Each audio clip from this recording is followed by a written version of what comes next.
Hey everyone, and thank you, Malik. I'm Michelle Lee, the editor-in-chief of Allure and a proud member of Active Change's Advisory Council. I'm so excited to be here today with all of you for our beauty and fashion panel for our third annual National AAPI Day Against Bullying and Hate. Thank you all so much for joining us, and a big welcome to our panelists, Prabal Gurung, Deepica Mutyala, and Bretman Rock. I'm beyond excited to be here with these three fashion and beauty icons who are all transforming the industry with their gorgeous, innovative designs, their unapologetically outspoken attitudes, and their overall commitment to redefine beauty standards and be more inclusive. So first off, I do want to acknowledge and ground us all as a community. We're experiencing a lot of hurt and pain. Everyone here has been outspoken on the injustice and violence against our communities, but as many of you know, anti-Asian sentiment is not a new thing. So to start off, I have a question for all of you. And as we all know, AAPI kids are sometimes bullied for their appearance because they don't look like everyone else in school, and it can have lasting effects on self-esteem. I know that I've experienced that. Deepica, let's start with you. Did you ever experience something similar? And if so, when did you realize that you were beautiful? My entire childhood, is that like a right time to start? Like my whole life, I grew up in Texas, and the standard of beauty around me was the same thing that I saw in the magazines and on TV. It was blonde hair, blue eyes, to the point where I dyed my hair blonde. I got blue contacts to look like that. And I look back at those photos now, and I'm so grateful that now at the age of, I would say at 30 is when I finally feel like I finally felt confident in who I am and what I look like in my natural skin. But it took 30 years to get there. And I think a big part of it is because of what I saw in the media and everything around me. And hopefully what, everyone on this panel is going to change for the next generation, because I didn't have that. And I look back at that and I think, I wish I realized how beautiful my unique features that make me who I am are actually what make me stand out and the best parts about me. But I didn't have that as a kid. Yeah, I so relate to that. Prabal, how about you? Well, I grew up in Nepal, and I went to an all-boys British Catholic school, and growing up, I was a very effeminate kid, and I used to get bullied, I used to get called names, and I pretty much early on realized that, the world that we were living was worshiping the Eurocentric features constantly. Anything in close proximity to that was considered beautiful, even within our community. Like there's colorism, there's all of that stuff. So I remember it was early on I realized that, I was never going to get any kind of validation from the outside world. So I just kind of kept on telling myself that I was beautiful. And I remember I was pretty, in my 12 or 13 years old, I used to tell my mother that, I was like, I see my worth. The world just needs to catch up to it. So, and, here's the thing. Anyone who looks like me, anyone who doesn't look white or blonde hair, blue-eyed, as Deepica said earlier, is, you're always going to be the other, right? Whether exotified or whether completely discarded. And especially in the gay world that we live in, which is even more so problematic, because you would think that community is really accepting and welcoming, but it is even harsh in the way they reject anyone who don't fit into the stereotypical idea of what is celebrated. They will pass it off as a taste. And if you have that conversation, the conversation turns around, well, we are also ostracized, So when you see your own community being very much othering you, it becomes difficult. So for me, I always say that, I would get comments like, oh, you're cute for an Asian, or you're oh, are you mixed race, so on and so forth. And the implication that my attractiveness is simply due to the proximity to the whiteness is always the unspoken truth, right? The privilege of being white and in a position of power often turns into this complacency, when it comes to representing other minorities and marginalized groups. So I think for me, so when I look back in this particular moment, I'm really grateful what I went through. And I'm really grateful to those guys who bullied me, because guess what? I learned early on, my freedom lies in not seeking validation from outside world. So, yeah. Bretman, how about you? Yeah. First of all, I can't believe I'm in a panel with Prabal. Oh my God, thank you. And that was so beautiful.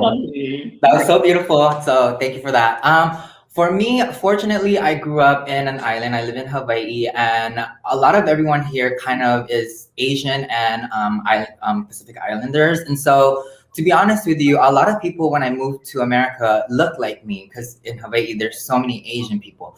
But the problem with the division was not because I looked different. It was because I was from somewhere that was different, and so people that would bully me per se, it was because I had like an accent, or because I was like slower than most kids, because I learned at a slower pace because I didn't understand English. And so to me, I felt ugly because I felt stupid, and the other kids made me feel stupid because I was not from America. And so to answer your question, to be honest, girl, I've always been beautiful. Let's get that out of the way. Yes. Let's you know, it was not my beauty that made me insecure. It was the fact that I didn't speak the same language or didn't learn as fast as the other kids were, and they made fun of me because of that. But beautiful wise, girl, I got that on tap. I love it. So Deepica, I want to shift back to you. So first of all, congratulations on being named as one of Forbes magazine's entrepreneurs who are redefining the American dream. And as you know, we were just DMing about it earlier today. I'm a huge fan of Live Tinted.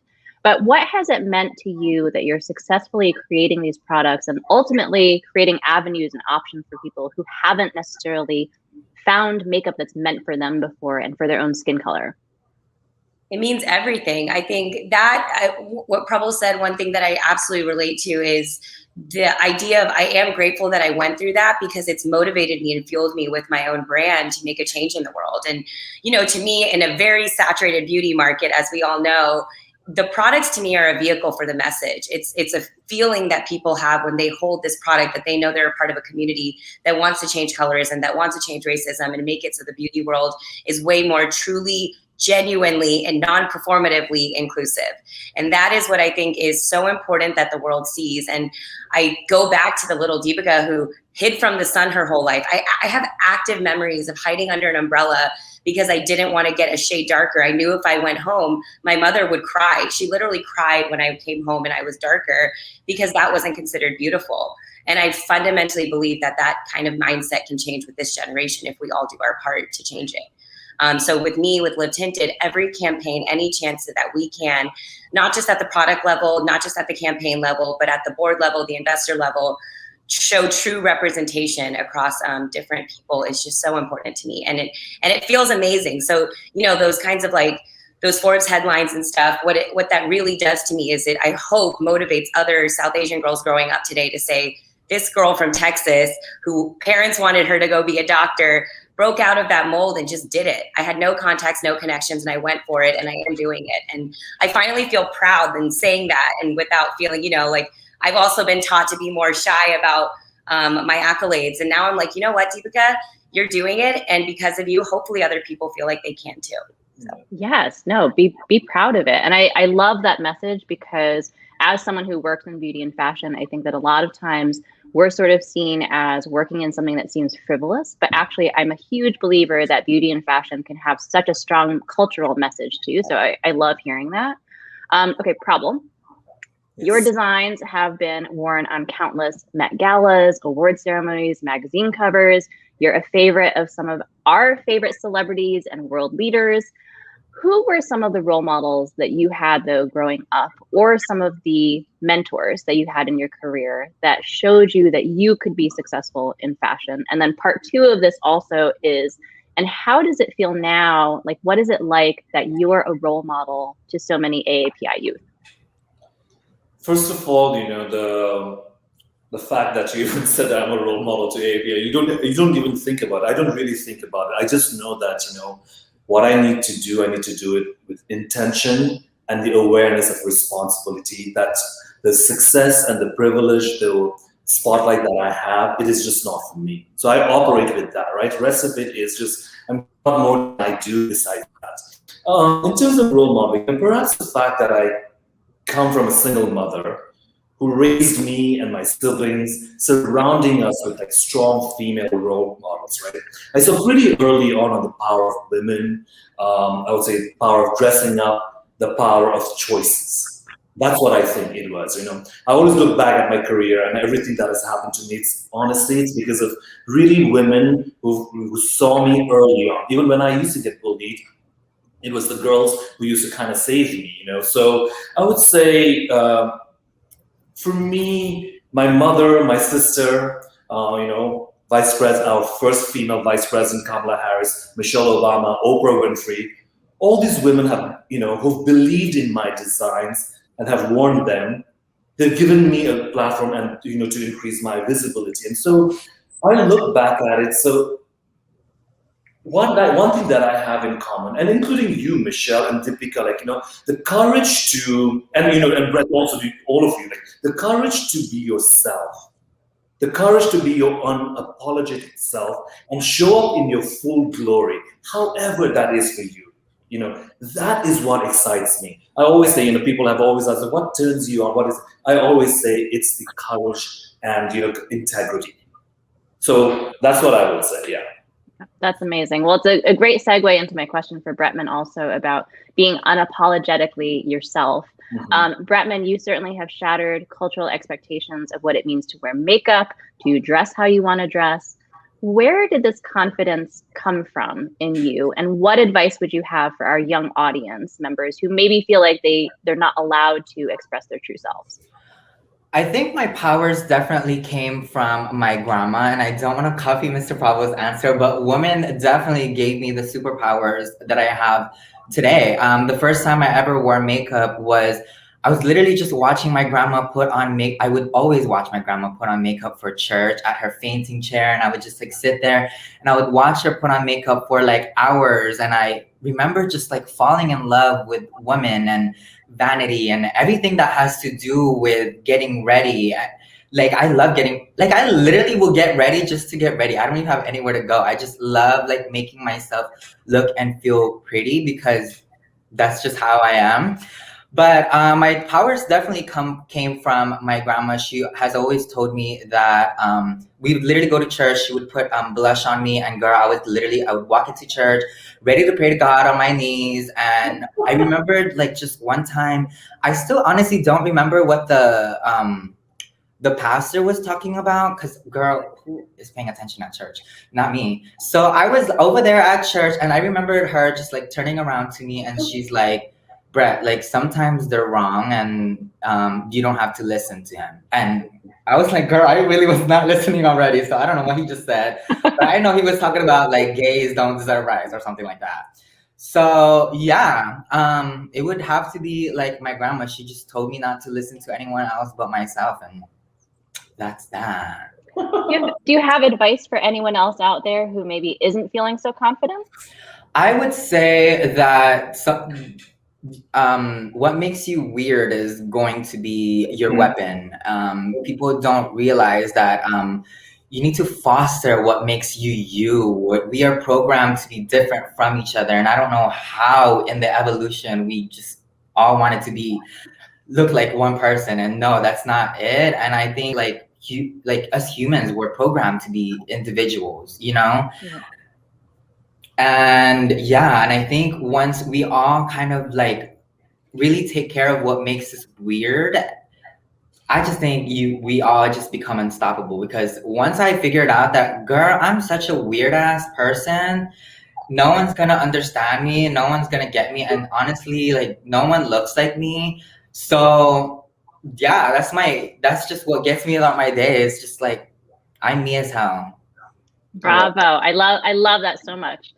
Okay, so Deepica, I know one of your goals is to not only shift the beauty industry to be more inclusive of all skin tones, but to also make sure that young South Asian women shouldn't be ashamed of their natural melanin. What do you think is the biggest barrier to changing beauty standards? I think it's unlearning. There's a lot of unlearning we all have to do, and it's going to take literally these kinds of conversations. People like Bretman unapologetically being themselves, and I echo what he says that like, he, him, her, she, they, themselves. I'm everything. I never fit in anything. So I was like, I'm just everything. I love it. Yeah. That's what it is. And I had the exact same experience. When I used red lipstick under my eyes to mask dark circles, people were like, what the hell is she doing? But I talked about something that was unique to me and a problem I had in my life as a South Asian woman. And that changed my entire career. So I feel like anyone out there, I think all of us are examples of people who leaned into our weirdness and our superpower. And it's what made our careers. And I think that, I hope, has younger people growing up today realizing to just literally, I feel like the theme and the end result of this panel should be embrace your weird. Like that is exactly. Yes. I'm so glad. Yeah, I'm so glad to hear you say that. I actually have told my kids that also, that like weird is a good thing. So I love that. Okay, so Prabal, yes, you said in an interview recently that you were advised to limit the diversity of your runways because clients wouldn't be as receptive to non-white models, and that, quote, 2 Black women, 2 Asian women are enough. You know how I feel about that. What would you say now to those people who advise you to cater to the white gaze and to change your vision to mold to white expectations? It's an ongoing conversation, isn't it, for all of us? We can't look at beauty in such a myopic way. Diversity everywhere should become the norm. And it's just not about plus size, it's not about race, it's about gender, it's about everything, it's about age, So to those who challenge me, I say, check your eye. Clothes that you wear, colors that you see, tastes that you savor, food that you like, sounds that you listen to, things that you call chic, people you call beautiful. Check how much of it is informed from a Eurocentric colonial point of view. Then it is totally up to you to realize, do you want to embrace it, dismantle it, modify it? It's totally up to you, but check you must. Normalizing the perception of Asian beauty should not be at the hem of designers, but in all industry sectors, especially in fashion. We're living in a time where there's a cry for social justice and change. We all need to put in the work, right? So I would say for fashion publications, and Michelle, we're a perfect example, in terms of diversity, in terms of representation. You've been in the forefront of putting people who look like us in the cover of a magazine. But I do ask and challenge more publications to take a risk and include more AAPI creatives on the covers, Understanding these magazines are business, and often it's a numbers game. I get it, right? But what history will remember, and we have to remember this, is what history will remember are those who dared to take a risk and did the right thing. The status quo has landed us nowhere. We're still having this conversation.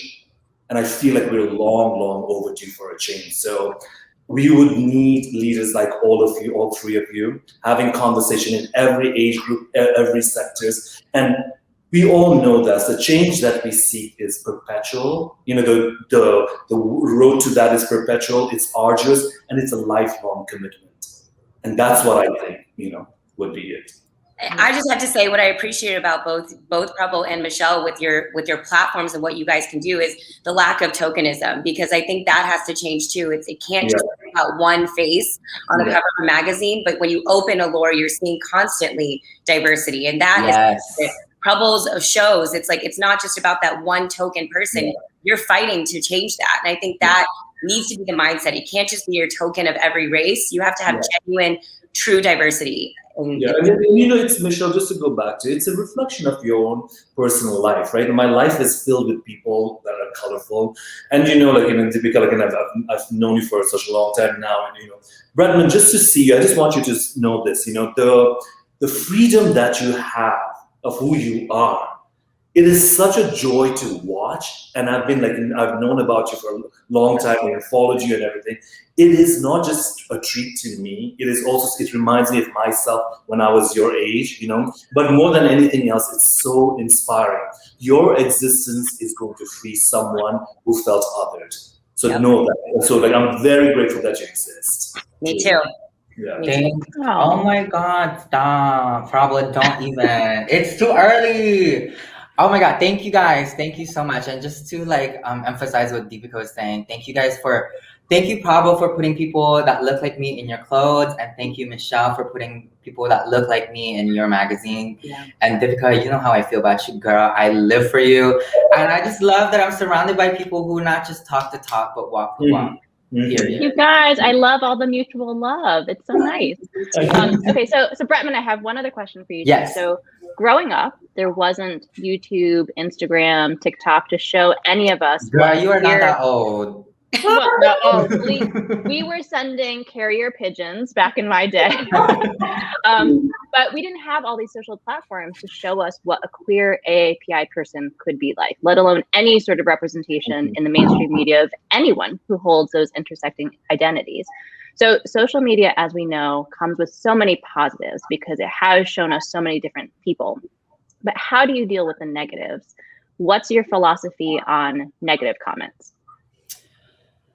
As much of a dream social media is to me, with all the blessings that it has blessed me, and thank God for like all of my followers, and obviously like with the financial growth that I have, there's a lot of positivities with social media, like you said, but there's also a lot of like negatives as well, and sometimes, I guess for a lack of a better word, people are really mean. Like people are really mean, especially for people who they don't know about. Like a lot of people like literally live in the other side of the world and they're judging me and Hawaii. And I'm like, girl, if you want to fight me, catch a flight. You know what I mean? But at the same time, like my thing with negative comments is that I kind of see them as like a ghost, like a third eye. Like some people have the talents to see hate. And, when you go into public eye, you have to really just go in with knowledge that everyone's going to have something to say. You could literally fix world hunger and someone's going to be like, what if I wanted to be hungry? Okay. You know what I mean? Someone's going to hate you just because. Yes. You have to walk into everything knowing that someone's not going to like what you're going to do, even though you have the best intentions. You know what I mean? But like back to what I was just saying, I just honestly don't see negative hate because I don't seek for it. And I don't want it to come across like I don't read my comments, because I do, but I just sometimes really don't read my comments. And I know that's like a really bad advice, but really like there's like, you could get like 5,000 nice comments and it just takes that one comment to really ruin your day. There could be 10,000 people telling you you're beautiful and one person to call you ugly, and you'll believe that one person. And so, I guess for me, I just don't want to surround myself in that. So to be honest, I just post my pictures and videos and go. No, you know what it is? I clock in and I clock out. I'm here for work. You're human, and that's such a natural way to feel. And so we all need to make sure that we prioritize our mental health as well. Okay, so I think our time is up, but Deepica, Prabal, Bretman, I just want to thank you guys all so much for being here. You all inspire all of us so much, and I know you all inspire me. Again, I love all of the mutual love that we've seen here today. I just want to also say I really appreciate how much each of you have shared of yourselves, and also just in general that you share your experiences and your platforms so much. So thank you so much for being here with Act to Change, and thank you so much for everyone who's joined us watching today's United We Stand event. All right, thanks everyone. Thank you very much. Aloha.